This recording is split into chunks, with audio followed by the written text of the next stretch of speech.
I'm going to ask and try to answer in some ways kind of an uncomfortable question. Both civilians, obviously, and soldiers suffer in war. I don't think any civilian has ever missed the war that they were subjected to. And I've been covering wars for almost 20 years, and one of the remarkable things for me is how many soldiers find themselves missing it. How is it someone can go through the worst experience imaginable and come home, back to their home and their family, their country, and miss the war? How does that work? What's it mean? We have to answer that question, because if we don't, it'll be impossible to bring soldiers back to a place in society where they belong. And I think it'll also be impossible to stop war if we don't understand how that mechanism works. The problem is that war does not have a simple, neat truth, one simple, neat truth. Any sane person hates war, hates the idea of war, wouldn't want to have anything to do with it, doesn't want to be near it, doesn't want to know about it. That's a sane response to war. But if I asked all of you in this room, who here has paid money to go to a cinema and be entertained by a Hollywood war movie, most of you would probably raise your hands.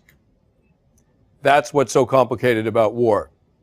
And trust me, if a room full of peace-loving people find something compelling about war, so do 20-year-old soldiers who have been trained in it. I promise you. That's the thing that has to be understood.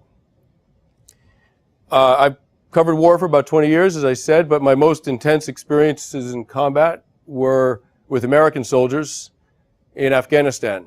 I've been in Africa, in the Middle East, Afghanistan in the 90s, but it was with American soldiers in 2007, 2008 that I was confronted with very intense combat. I was in a small valley called the Korangal Valley in eastern Afghanistan. It was 6 miles long. There were 150 men of battle company in that valley. And for a while I was there, almost 20% of all the combat in all of Afghanistan was happening in those 6 miles. 150 men were absorbing almost a fifth of the combat for all of NATO forces in the country for a couple months. It was very intense. I spent most of my time at a small outpost called Restrepo. It was named after the platoon medic that had been killed about 2 months into the deployment. It was a few plywood bee huts clinging to the side of a ridge, and sandbags, bunkers, gun positions. There were 20 men up there of 2nd Platoon Battle Company. I spent most of my time up there. There was no running water. There was no way to bathe. The guys were up there for a month at a time. They never even got out of their clothes. They fought, they worked, they slept in the same clothes. They never took them off. And at the end of the month, they went back down to the company headquarters. And by then, their clothes were unwearable. They burned them and got a new set. There was no internet. There was no phone. There was no communication with the outside world up there. There was no cooked food. There was nothing up there that young men typically like. No cars, no girls, no television, nothing, except combat. Combat they did learn to like. I remember one day, it was a very hot day in the spring, and we hadn't been in a fight in a couple of weeks, maybe. Usually the outpost was attacked, and we hadn't seen any combat in a couple of weeks, and everyone was just stunned with boredom and heat. And I remember the lieutenant walking past me, sort of stripped to the waist. It was incredibly hot.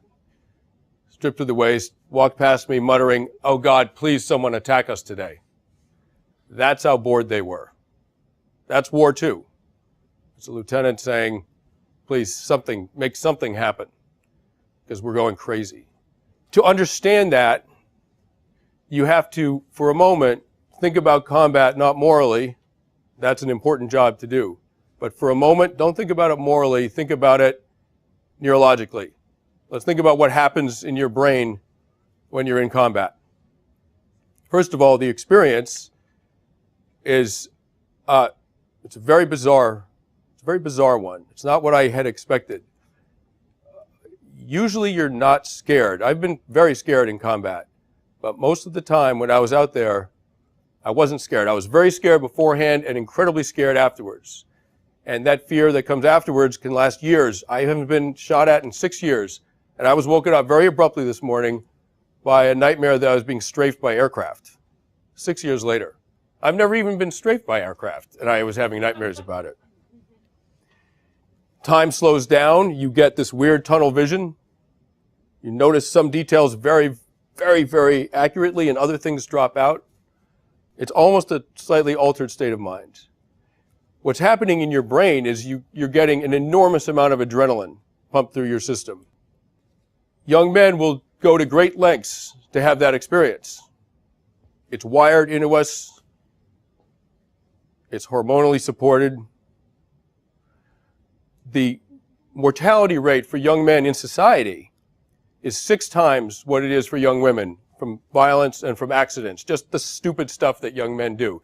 Jumping off of things they shouldn't jump off of, lighting things on fire they shouldn't light on fire. I mean, you know what I'm talking about. They die at 6 times the rate that young women do. Statistically, you are safer as a teenage boy.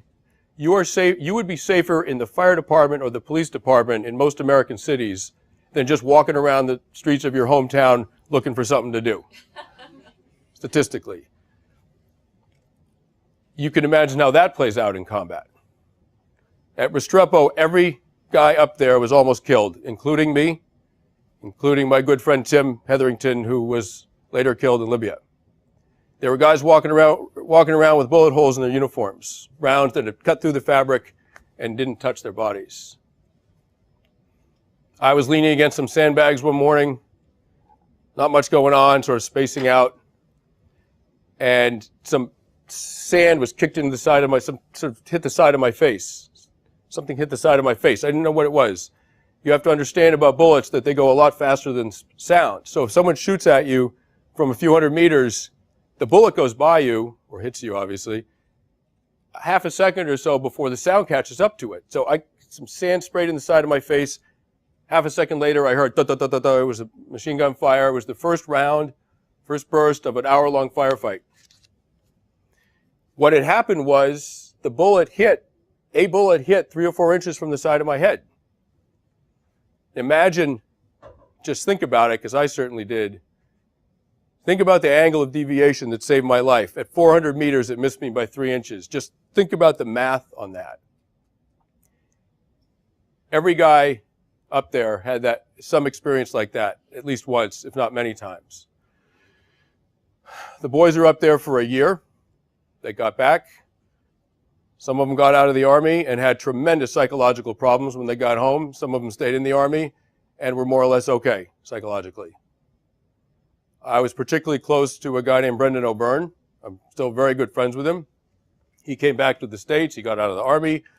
I had a dinner party one night. I invited him, and he started talking with a woman, one of my friends, and she knew how bad it had been out there, and she said, "Brendan, is there anything at all that you miss about being out in Afghanistan, about the war?" And he thought about it for quite a long time. He finally said, "Ma'am, I miss almost all of it." And he's one of the most traumatized people I've seen from that war. "Ma'am, I miss almost all of it." What is he talking about? He's not a psychopath. He doesn't miss killing people. He's not crazy. He doesn't miss getting shot at, seeing his friends get killed. What is it that he misses? We have to answer that. If we're going to stop war, we have to answer that question. I think what he missed is brotherhood. He missed, in some ways, the opposite of killing. What he missed was connection to the other men he was with. Now, brotherhood's different from friendship. Friendship happens in society, obviously. The more you like someone, the more you'd be willing to do for them. Brotherhood has nothing to do with how you feel about the other person. It's a mutual agreement in a group that you will put the welfare of the group you will put the safety of everyone in the group above your own. In effect, you're saying, I love these other people more than I love myself. Brendan was a team leader in command of 3 men.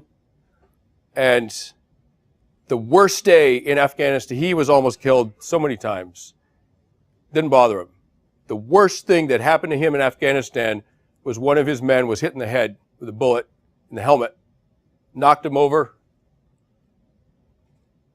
They thought he was dead. He was in the middle of a huge firefight. No one could deal with it. And a minute later, Kyle Steiner sat back up from the dead, as it were, because he'd come back to consciousness. The bullet had just knocked him out and glanced off the helmet. He remembers people saying, as he was sort of half conscious, he remembers people saying, Steiner's been hit in the head. Steiner's dead. And he was thinking, I'm not dead. And he sat up. And Brendan realized after that he could not protect his men. And that was the only time he cried in Afghanistan, was realizing that. That's brotherhood. This wasn't invented recently. Many of you have probably read the Iliad. Achilles surely would have risked his life or given his life to save his friend Patroclus. In World War II, there are many stories of wounded soldiers who were wounded, who were brought to a rear base hospital, who went AWOL, crawled out of windows, slipped out of doors, went AWOL, wounded, to make their way back to the front lines to rejoin their brothers out there. So you think about Brendan, you think about all of these soldiers having an experience like that, a bond like that, in a small group, where they love 20 other people, in some ways more than they love themselves. You think about how good that would feel. Imagine it.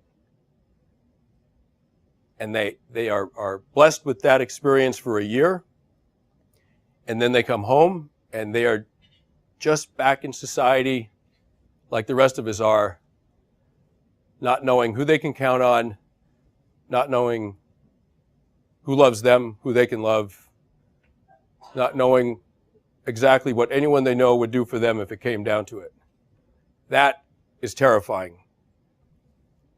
Compared to that, war psychologically in some ways is easy compared to that kind of alienation. That's why they miss it. And that's what we have to understand and in some ways fix in our society. Thank you very much.